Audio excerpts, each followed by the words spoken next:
GeM TV நேயர்களுக்கு அன்பு வணக்கங்களை கூறிக்கொண்டு வழக்கம் போல் விநாயகப் பெருமானை வணங்கி இன்றைய 12 ராசிகளுக்கான பலன்கள். இன்று 27/4/2025 சித்திரை மாதம் 14ஆம் தேதி விஸ்வாவசு வருடம் ஞாயிற்றுக்கிழமை. அற்புதமான நாள்.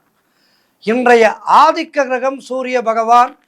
இன்று நாம் வழிபட வேண்டிய தெய்வம் சூரிய பகவானை வணங்க வேண்டும். இன்றைய விசேஷம் என்று பார்த்தால் சர்வ அமாவாசை, முன்னோர்களுக்கான தர்ப்பணங்கள் கொடுக்க வேண்டிய நாள். சித்திரை மாதத்திலே வருகின்ற அமாவாசை, சித்ரா பௌர்ணமி மிக விசேஷம். அதுபோல சித்திரை மாதத்திலே வருகின்ற இந்த அமாவாசையானது மிக மிக விசேஷமானது.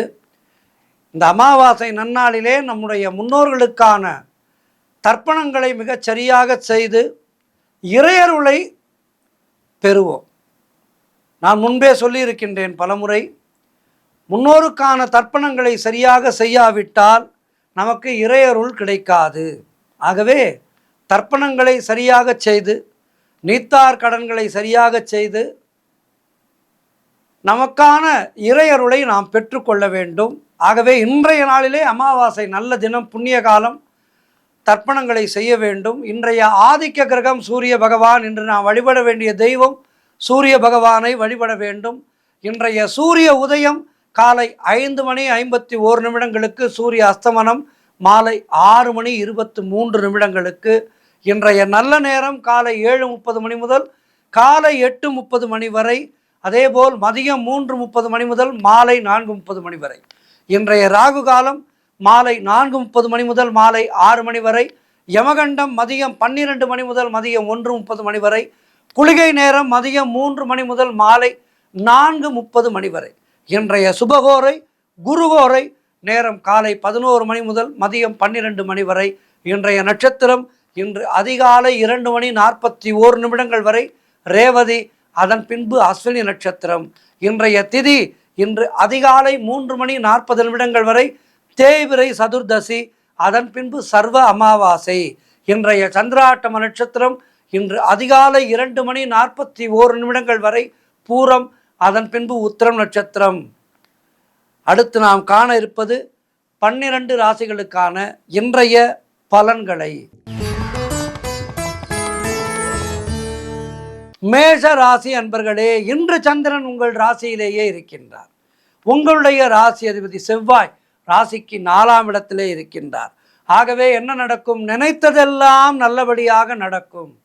தொழில் மற்றும் வியாபாரத்திலே நல்ல முன்னேற்றம் உண்டாகும். காரிய தடைகள் எல்லாம் விலகி நீங்கள் எடுக்கும் முயற்சிகளிலே பெரும் வெற்றி கிடைக்கின்ற நாள். வேலை இல்லாதவர்களுக்கு நல்ல வேலை கிடைக்கும். எதிர்பார்த்த பணம் கைக்கு வரும். நண்பர்கள் மூலம் அனுகூலம் உண்டாகும். பொருளாதாரம் திருப்திகரமாக இருக்கும். கடன் பிரச்சனைகள் தீர்வதற்கான வேலை வந்துவிட்டது. புதிய முயற்சிகள் வெற்றியை தரும். அலுவலகத்திலே பதவி உயர்வு, சம்பள உயர்வு போன்றவை கிடைக்கும். உடல் ஆரோக்கியம் திருப்திகரமாக இருக்கும். மொத்தத்தில் சிறப்பான நாள் இது. முன்னோர்களை வணங்குங்கள், சூரிய பகவானை வணங்குங்கள். வாழ்த்துக்கள். ரிஷபராசி அன்பர்களே, இன்று சந்திரன் உங்கள் ராசிக்கு 12ஆம் இடத்திலே இருக்கின்றார். உங்களுடைய ராசி அதிபதி சுக்கிரன் ராசிக்கு 11ஆம் இடத்திலே இருக்கின்றார். ஆகவே இன்று உடல் ஆரோக்கியத்திலே மிகுந்த எச்சரிக்கையாக இருக்க வேண்டும். கொடுத்த வாக்கை காப்பாற்ற முடியாத சூழ்நிலைகள் வரலாம். கவனமாக இருக்க வேண்டும். அலுவலகத்திலே வேலை பளு அதிகமாக இருக்கும். பொருளாதாரம் நெருக்கடியாக இருக்கின்றது. வீண் விரயங்கள் ஒரு சிலருக்கு ஏற்படலாம். தொழில் சம்பந்தமான புதிய கடன் எதுவும் வாங்கக்கூடாது. மேலதிகாரிகளால் நெருக்கடிகள் உண்டாகும். தேவையில்லாமல் மற்றவர்களுடைய விஷயங்களிலே தலையிடவே கூடாது. வீண் வாக்குவாதங்களையெல்லாம் தவிர்க்க வேண்டிய நாள். மௌனத்தை கடைபிடியுங்கள். கோபத்தை குறைத்து கொள்ளுங்கள். ஒரு சிலருக்கு வேலை மாற்றம் ஏற்படலாம். ஆகவே கவனமாக இருங்கள். இன்றைய நாளிலே சூரிய பகவானை வணங்குங்கள். தாய் தகப்பன் இல்லாதவர்கள் தர்ப்பணம் செய்ய வேண்டும். முன்னோர்களை வணங்க வேண்டிய நாள் இன்றைய நாள். கவனமாக இருங்கள். வாழ்த்துக்கள். மிதுன ராசி அன்பர்களே, இன்று சந்திரன் உங்கள் ராசிக்கு 11ஆம் இடத்திலே இருக்கின்றார். உங்களுடைய ராசி அதிபதி புதன் ராசிக்கு 10ஆம் இடத்திலே இருக்கின்றார். ஆகவே இன்றைய நாளிலே தொழிலிலே நல்ல முன்னேற்றம் உண்டாகும். உழைப்புக்கு ஏற்ற ஊதியம் கிடைக்கின்ற நாள். கடன் பிரச்சனைகள் தீர்வுக்கு வரும். நீங்கள் எடுக்கின்ற முயற்சிகளிலெல்லாம் பெரும் வெற்றி கிடைக்கின்ற நாள். சுப காரியங்கள் நடக்கக்கூடிய அற்புதமான நாள். காரிய தடைகள் விலகும். உடல் ஆரோக்கியத்திலே நல்ல முன்னேற்றம் உண்டாகும். வீடு வண்டி வாகன மாற்றம் ஏற்படும். குழந்தைகளால் பெருமை ஏற்படும். நண்பர்கள் உறவினர்கள் மூலம் அனுகூலம் உண்டாகும். பொருளாதாரத்திலே மிகப்பெரிய வளர்ச்சி உண்டாகும். குடும்ப ஒற்றுமை சந்தோஷத்தை தரும். இன்றைய நாளிலே முன்னோர்களுக்கான தர்ப்பணங்களை எல்லாம் கொடுத்து சூரிய பகவானை வணங்கி நலம் பெற வேண்டிய நாள். வாழ்த்துக்கள்.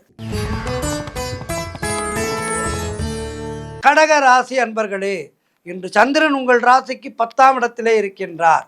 ஆகவே இன்றைய நாளிலே பொருளாதாரத்திலே மிகப்பெரிய வளர்ச்சி உண்டாகும். அரசு வகையிலே நல்ல ஆதாயம் உண்டாகும்.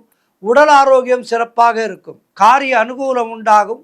உத்தியோக வகையிலே மாற்றம் உண்டாகும். தொழிலிலே செய்தொழிலிலே நல்ல முன்னேற்றம் உண்டாகும். திருமணம் போன்ற சுபகாரிய பேச்சுவார்த்தைகள் இனிதே முடியும். வீடு கட்டுவதற்கான முயற்சிகளிலே பெரும் வெற்றி கிடைக்கும். மனக்குழப்பங்கள் தீரும். கடன் தொல்லைகள் தீரும். மொத்தத்தில் சிறப்பான நாள் இன்றைய நாள். மேலும் வெற்றிகளை பெறுவதற்கு இன்றைய நாளிலே சூரிய பகவானை வணங்குங்கள். முன்னோருக்கான தர்ப்பணங்களை சரியாக செய்யுங்கள். வாழ்த்துக்கள். சிம்ம ராசி அன்பர்களே, இந்த சந்திரன் உங்கள் ராசிக்கு 9ஆம் இடத்திலே இருக்கின்றார். உங்களுடைய ராசி அதிபதி சூரியன் ராசிக்கு 9ஆம் இடத்திலே இருக்கின்றார். ஆகவே இன்றைய நாளிலே பதவி உயர்வு, சம்பள உயர்வு போன்றவை கிடைக்கும். அலுவலகத்திலே வேலை பார்ப்பவர்களுக்கு, சொந்த தொழில் செய்பவர்களுக்கு மிகப்பெரிய ஆர்டர்கள் கிடைத்து மனமகிழ்ச்சியை ஏற்படுத்தும். மிகப்பெரிய லாபம் கிடைக்கின்ற நாள். அதேபோல் திருமணம் போன்ற சுபகாரிய பேச்சுவார்த்தைகள் கைகூடி வருகின்ற நாள். திருமண வயதிலே இருப்பவர்களுக்கு திருமணம் நிச்சயமாகும். நண்பர்கள் உறவினர்கள் மூலம் நல்ல ஆதாயம் உண்டாகின்ற நாள். புதிய தொழில் தொடங்கும் முயற்சிகள் பெரும் வெற்றியை பெறும். காரிய தடைகள் விலகும். குழந்தை பாக்கியத்திற்காக காத்திருக்கின்ற தம்பதிகளுக்கு சத்சந்தான பிராப்தி உண்டாகும். நீங்கள் நினைத்தது அனைத்தும் நல்லபடியாக நடக்கக்கூடிய நல்ல நாளாக இருக்கின்றது. தந்தை வழி சொத்துக்கள் கைக்கு வரும். தொழில் மற்றும் வியாபாரத்திலே நல்ல லாபம் உண்டாகும். உடல் ஆரோக்கியம் சிறப்பாக இருக்கும். எதிர்பார்த்த பணம் கைக்கு வரும். வீடு வண்டி வாகன மாற்றம் ஏற்படும். மொத்தத்தில் இன்ற நாள் சிறப்பாக இருக்கின்றது. முன்னோர்களுக்கான தர்ப்பணங்களை செய்யுங்கள். சூரிய பகவானை வணங்குங்கள். வாழ்த்துக்கள். கன்னி ராசி அன்பர்களே, இன்று சந்திரன் உங்கள் ராசிக்கு 8ஆம் இடத்திலே இருக்கின்றார். உங்களுடைய ராசி அதிபதி புதன் ராசிக்கு 7ஆம் இடத்திலே இருக்கின்றார். இன்று நாள் முழுவதும் உங்களுக்கு சந்திராஷ்டமம் இருக்கின்றது. கவனமாக இருக்க வேண்டும். எதிலும் எச்சரிக்கையாக இருக்க வேண்டும். கோர்ட் கேஸ் போன்ற பிரச்சனைகளிலே ஈடுபடவே கூடாது. அலுவலகத்திலே வேலை பார்ப்பவர்கள் வேலை பளு அதிகமாக இருக்கும். மேலதிகாரிகளால் தொல்லைகள் இருக்கும். ஆகவே கவனமாக இருங்கள். மற்றவரை பற்றி எதுவும் புறம் பேசாதீர்கள். புதிதாக கடன் வாங்காதீர்கள். நீங்களும் கடன் கொடுக்காதீர்கள். கணவன் மனைவிக்குள் சண்டை சச்சரவுகள் ஏற்படும். கவனமாக இருக்க வேண்டும். உடல் ஆரோக்கியத்திலே மிகுந்த எச்சரிக்கை தேவை. குலதெய்வ வழிபாடு மன அமைதியை தரும். தேவையில்லாத பயத்தை தவிர்த்து கொள்ளுங்கள். மனக்குழப்பமும் பதட்டமும் இருக்கக்கூடிய நாள். மன அமைதிக்கு இறை நாமத்தை ஜபிக்க வேண்டிய நாள். முன்னோர்களுக்கான கடன்களை சரியாக செய்யுங்கள். தர்ப்பணங்களை சரியாக செய்யுங்கள். சூரிய பகவானை வணங்குங்கள். வாழ்த்துக்கள். துலாம் ராசி அன்பர்களே, இன்று சந்திரன் உங்கள் ராசிக்கு 7ஆம் இடத்திலே, உங்கள் ராசி அதிபதி சுக்கிரன் ராசிக்கு 6ஆம் இடத்திலே. ஆகவே இன்றைய நாளிலே வீடு வண்டி வாகன யோகம் உண்டாகும். கணவன் மனைவிக்குள் இருந்து வந்த பிரச்சனைகள் எல்லாம் சரியாகும். புதிய தொழில் முயற்சிகள் எல்லாம் பெரும் வெற்றியை தரும். நண்பர்கள் மூலமும் உறவினர்கள் மூலமும் அனுகூலம் உண்டாகும். மனம் உற்சாகமாக காணப்படக்கூடிய நல்ல நாளாக இருக்கின்றது. செய்கின்ற செயலிலே பெயரும் புகழும் கிடைக்கும். திருமண பேச்சுவார்த்தைகள் இனிதே முடியும். அலுவலகத்திலே சம்பள உயர்வு, பதவி உயர்வு போன்றவை கிடைக்கும். புதிய வேலை தேடிக்கொண்டிருப்பவர்களுக்கு நல்ல வேலை கிடைக்கும். செய்தொழில் செய்பவர்களுக்கு அதிலே நல்ல லாபம் ஏற்படும். சுப காரியங்கள் நடைபெறக்கூடிய நல்ல நாளாக இருக்கின்றது. எதிலும் வெற்றி உண்டாகும். சிறப்பான நாள். இன்றைய நாளிலே அமாவாசை தர்ப்பணம் செய்து சூரிய பகவானை வணங்கி நல்லருள் பெறுங்கள். வாழ்த்து. விருச்சிக ராசி அன்பர்களே, இன்று சந்திரன் உங்கள் ராசிக்கு 6ஆம் இடத்திலே இருக்கின்றார். உங்கள் ராசி அதிபதி செவ்வாய் ராசிக்கு 9ஆம் இடத்திலே. ஆகவே இன்றைய நாளிலே உத்தியோகத்திலே இருப்பவர்கள் பணியிலே கூடுதல் கவனம் செலுத்த வேண்டிய நாள். தொழில் மற்றும் வியாபாரத்திற்காக புதிய முதலீடுகளை தவிர்க்க வேண்டிய நாள் இன்றைய நாள். திருமணம் சம்பந்தப்பட்ட சுபகாரிய பேச்சுவார்த்தைகள் சற்று தாமதமாகும். நண்பர்கள் உறவினர்கள் மூலம் அனுகூலம் உண்டாகும். உடல் ஆரோக்கியத்திலே மிகுந்த எச்சரிக்கை தேவை. குடும்பத்திலே கணவன் மனைவிக்குள் சண்டை சச்சரவுகள் ஏற்பட்டு விலகும். வீடு வண்டி சம்பந்தமான விரய செலவுகள் ஒரு சிலருக்கு வரலாம். கூட்டு தொழிலிலே மன வருத்தங்கள் உண்டாகலாம். நீங்கள் கவனமாக இருக்க வேண்டிய நாள், எச்சரிக்கையாக இருக்க வேண்டிய நாள் இன்றைய நாள். சூரிய பகவானை வணங்குங்கள். முன்னோருக்கான கடன்களை சரியாக செய்யுங்கள். வாழ்த்துக்கள். தனுசு ராசி அன்பர்களே, இன்று சந்திரன் உங்கள் ராசிக்கு 5ஆம் இடத்திலே, உங்கள் ராசி அதிபதி குருவாகப்பட்டவர் ராசிக்கு 6ஆம் இடத்திலே. ஆகவே இன்றைய நாளிலே குழந்தை பாக்கியத்திற்காக காத்திருக்கின்ற தம்பதிகளுக்கு சத்சந்தான பிராப்தி உண்டாகும். பூர்வீக சொத்திலே இருந்து வந்த பிரச்சனைகள் எல்லாம் சரியாகும். கூட்டு தொழிலிலே நல்ல முன்னேற்றம் உண்டாகும். கணவன் மனைவிடையே ஒற்றுமை ஏற்படும். குடும்பத்திலே நல்ல ஒற்றுமையும் சந்தோஷமும் ஏற்படுகின்ற நாள். சுபவிரயங்கள் ஏற்படக்கூடும். ஏதேனும் பொருட்களை வாங்குவீர்கள். குடும்பத்தோடு சுற்றுலா செல்வீர்கள். இப்படி சுபவிரயங்கள் இருக்கும். உழைப்புக்கு ஏற்ற ஊதியம் கிடைக்கும். கடன் பிரச்சனைகள் முற்றிலுமாக தீரும். புதிய வேலை தேடி கொண்டிருப்பவர்களுக்கு வேலை கிடைக்கும். தொழில் மற்றும் வியாபாரத்திலே நல்ல லாபம் உண்டாகும். நண்பர்கள் உறவினர்களால் அனுகூலம் உண்டாகும். மொத்தத்தில் இன்றைய நாள் சிறப்பான நாள். இன்றைய நாளிலே சூரிய பகவானை வணங்கி முன்னோர்களுக்கான கடன்களை எல்லாம் செய்து மேலும் நலம் பெறுங்கள். வாழ்த்துக்கள். மகர ராசி அன்பர்களே, இன்று சந்திரன் உங்கள் ராசிக்கு 4ஆம் இடத்திலே இருக்கின்றார். உங்கள் ராசி அதிபதி சனி ராசிக்கு 2ஆம் இடத்திலே இருக்கின்றார். ஆகவே இன்றைய நாளிலே உறவினர்களால் ஆதாயம் உண்டாகும். வீடு வண்டி வாகன யோகம் உண்டாகும். தொழிலிலே நல்ல முன்னேற்றம் உண்டாகும். புதிய தொழில் முயற்சிகள் எல்லாம் வெற்றியை தரக்கூடிய அற்புதமான நாள். குலதெய்வ வழிபாடு அனுகூலத்தை தரும், வெற்றியை தரும். முன்னோர்களுடைய ஆசீர்வாதம் பரிபூர்ணமாக கிடைக்கின்ற நாள். கணவன் மனைவியிடையே நல்ல ஒற்றுமை ஏற்படும். தாய் வழி சொத்துக்கள் கைக்கு வர வேலை வந்துவிட்டது, அதில் பிரச்சனைகள் இருந்தால் அவை சரியாகும். உங்களுடைய முயற்சிகள் எல்லாம் பெரும் வெற்றி பெறுகின்ற நாள். திருமண பேச்சுவார்த்தைகள் சுபமாக முடியும். நினைத்தது அனைத்தும் நல்லபடியாக நடக்கக்கூடிய அற்புதமான நாளாக இருக்கின்றது. மேலும் வெற்றிகளை பெறுவதற்கு இன்றைய நாளிலே சூரிய பகவானை வணங்குங்கள். முன்னோர்களை வணங்குங்கள். வாழ்த்துக்கள். கும்பராசி அன்பர்களே, இன்று சந்திரன் உங்கள் ராசிக்கு 3ஆம் இடத்திலே, உங்கள் ராசி அதிபதி சனி ராசியிலேயே இருக்கின்றார். ஆகவே இன்றைய நாளிலே திருமணம் போன்ற சுபகாரிய பேச்சுவார்த்தைகளை தொடங்கினால் அவை நல்லபடியாக முடியும். உடல் ஆரோக்கியத்திலே நல்ல முன்னேற்றம் உண்டாகும். கடன் தொல்லைகள் விலகும். நண்பர்கள் மூலம் எதிர்பார்த்த உதவிகள் கிடைக்கும். தந்தை உறவு வழியிலே நல்ல அனுகூலம் உண்டாகும். கூட்டு தொழிலிலே நல்ல லாபங்கள் வரக்கூடிய நாள். வேலை இல்லாதவர்களுக்கு நல்ல வேலை கிடைக்கும். பொருள் வரவும் தனலாபமும் அதிகரிக்கின்ற நாள். எடுக்கின்ற முயற்சிகளிலே பெரும் வெற்றி கிடைக்கும். திடீர் அதிர்ஷ்டம் சிலருக்கு தேடி வரும். சிறப்பான நாள் இது. ஆகவே இன்றைய நாளிலே சூரிய பகவானை வணங்குங்கள். முன்னோர்களை வணங்குங்கள். வாழ்த்துக்கள். இறுதியாக மீனராசி அன்பர்களே, இன்று சந்திரன் உங்கள் ராசிக்கு 2ஆம் இடத்திலே இருக்கின்றார். உங்களுடைய ராசி அதிபதி குரு ராசிக்கு 3ஆம் இடத்திலே இருக்கின்றார். ஆகவே இன்றைய நாளிலே காரிய வெற்றிகள் உண்டாகும். ஒரு சிலருக்கு வீடு வண்டி வாகன மாற்றம் ஏற்படும். கூட்டு தொழிலிலே நல்ல லாபம் ஏற்படுகின்ற நாள். எதிர்பார்த்த பணியிட மாற்றம் கிடைக்கும். திருமணம் போன்ற சுபகாரிய பேச்சுவார்த்தைகள் இனிதே முடியும். பழைய பாக்கிகள் வசூலாகும். குலதெய்வ வழிபாடு வெற்றியை தரும். மனம் மிகவும் சந்தோஷமாக இருக்கும். கடன் பிரச்சனைகள் தீரும். பொருளாதாரம் திருப்திகரமாக இருக்கும். பிள்ளைகளால் பெருமை ஏற்படும். வாழ்க்கை துணையால் நல்ல மகிழ்ச்சி உண்டாகும். உறவினர்களோடு இருந்து வந்த மன வருத்தங்கள் எல்லாம் தீருகின்ற நாள். தொழில் மற்றும் வியாபாரத்திலே நல்ல முன்னேற்றம் உண்டாகும். அலுவலகத்திலே இருந்து வந்த நெருக்கடிகள் குறையும். மொத்தத்தில் இன்ற நாள் மீன ராசியினருக்கு மிக மிக மிக அற்புதமான நாளாக இருக்கின்றது. சூரிய பகவானை வணங்குங்கள். முன்னோர்களை எல்லாம் வணங்குங்கள். வாழ்விலே மேலும் வெற்றி பெறுங்கள். வாழ்த்துக்கள். 12 ராசியினருக்கும் இன்றைய நாள் சிறப்பாக இருக்க பிரார்த்தித்துக் கொள்கின்றேன்.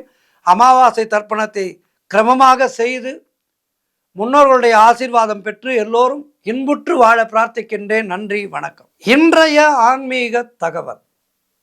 இந்த கருப்பண்ண சுவாமி வழிபாடு என்பது நம்முடைய தமிழ்நாட்டின் தென்பகுதியிலே இருக்கின்ற எல்லா ஊர்களிலுமே மிகச் சிறப்பான வழிபாடு கருப்பண்ண சுவாமி வழிபாடு. சபரிமலையிலே கருப்பண்ண சுவாமி தனியாக வீற்றிருக்கின்றார் சன்னதி கொண்டு. ஐயப்பனை பார்ப்பதற்கு முன்பாக கருப்பனை பார்த்துவிட்டுத்தான் 18 படியே ஏற வேண்டும். ஆக இந்த கருப்பண்ண சுவாமி வழிபாடு என்பது தொன்று தொட்டு காலம் காலமாக இருக்கின்ற வழிபாடு. இந்த கருப்பண்ண சுவாமி என்பவர் பெருமாளுடைய அம்சம். கருப்பண்ண சுவாமி வழிபாட்டை பற்றித்தான் இன்றைய நாளிலே நாம் இந்த ஆன்மீக தகவலிலே சிந்திக்க இருக்கின்றோம். கருப்பண்ண சுவாமிக்கும் பல அவதாரங்கள் இருக்கின்றது. பல பல பெயர்களிலே கருப்பண்ண சுவாமி வணங்கப்பட்டு வருகின்றார். திருக்குறுமை நாயனார் என்பவர்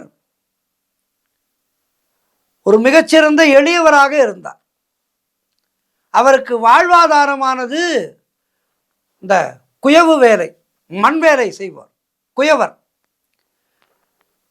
சிவபெருமான் மேல் கொண்ட விசுவாசத்தாலும் பக்தியினாலும் மிகுந்த தன்னம்பிக்கையினாலும் தனக்கென ஒரு தனித்தன்மை பொருந்திய மனிதராக அவர் அக்காலத்திலே விளங்கினார். ஒரு கட்டத்திலே அவரது குடும்பம் கடுமையான நிதி நெருக்கடியிலே சிக்கியது. அவருடைய குடும்பத்தை பசியிலிருந்து காப்பாற்ற வேண்டிய கட்டாயத்திலே அவர் இருந்தார். பல செல்வவான்களிடம் சென்று நான் உங்களுக்காக ஒரு விளக்கு பணியாளனாக வேலை செய்ய தயார் என பொய்யான வாக்குறுதி அளித்தார். அந்த வாக்குறுதி முழுமையாக பொய்யானது தான். ஏனெனில் அவர் நல்ல உழைப்பாளி என்பதாலேயே எந்த பணத்தையும் திருப்பி கொடுக்க முடியாத நிலை இருந்தது. அதன்பின் அந்த தவறான வார்த்தையானது அவரது உள்ளத்தையே சிதைக்க தொடங்கியது. நிம்மதி போய்விட்டது. மனக்கட்டத்திலே மிகவும் துயருற்று பதற்றத்திலேயே வாழ்ந்து வந்தார். யாரிடமும் கூற முடியாத மனது உறுத்தல் ஒரு நாள் அவரை ஆதிமகா கருப்பண்ண சுவாமி ஆலய வாசலிலே அழ வைத்து விட்டது. அப்போது ஆலயத்திலே வழிபாடு நடந்து கொண்டிருந்தது. அவ்வழிபாட்டின் நேரத்திலே முதன்மை பீடத்திலே இருந்த கருப்பண்ண சுவாமியின் திருச்சிலையிலே நெற்றி திடீரென மூவர்ண ஒளி வீசியது. அந்த ஒளியானது நாயனாரின் நெற்றியிலே விழுந்தது. ஒரு நொடியே போதும், மனதிலே இருந்த பாவச்சலனங்கள் வாடிவிட்டன. உள்ளம் அமைதி அடைந்தது. அவருடைய உள்ளத்திலே இருந்த சினம், பொறாமை, குற்ற உணர்வு எல்லாமே கரைந்து விட்டது. அதன் பிறகு நாயனாரிடம் பொட்டல் கருப்பண்ண சுவாமியினுடைய பரம்பொருள் குரல் ஒலி கேட்டது.